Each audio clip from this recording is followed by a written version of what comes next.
బతుకమ్మ పండుగలో ఎంగిలి పూల బతుకమ్మ సాధారణంగా ఇది అక్టోబర్ నెలలో వస్తుంది. తొలి రోజు బతుకమ్మను ఎంగిలి పూల బతుకమ్మ అని కూడా అంటారు. ఇది పెత్ర అమావాస్యతో మొదలవుతుంది. ఈ రోజున బతుకమ్మను తంగేడు పూలు, గునుగు పూలు, ఇతర స్థానిక పూలతో అందంగా అలంకరిస్తారు. ఎంగిలి పూల బతుకమ్మ విశేషాలు: పూల సేకరణ. మహిళలు, పిల్లలు గుంపులుగా సమీపంలోని పొలాలు, తోటలు, చెట్ల వద్దకు వెళ్లి బతుకమ్మకు అవసరమైన వివిధ రకాల పూలను సేకరిస్తారు.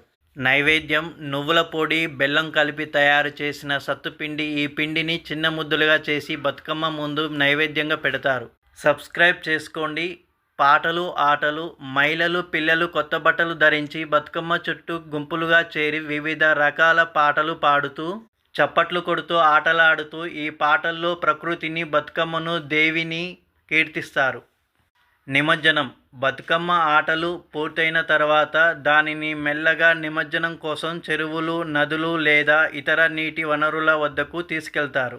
తెలంగాణ ప్రజల సంస్కృతి: ఈ పండుగ ప్రకృతి ఆరాధన, ముఖ్యంగా పూల పండుగగా ప్రసిద్ధి చెందింది. దీనిని ప్రధానంగా మహిళలు జరుపుకుంటారు.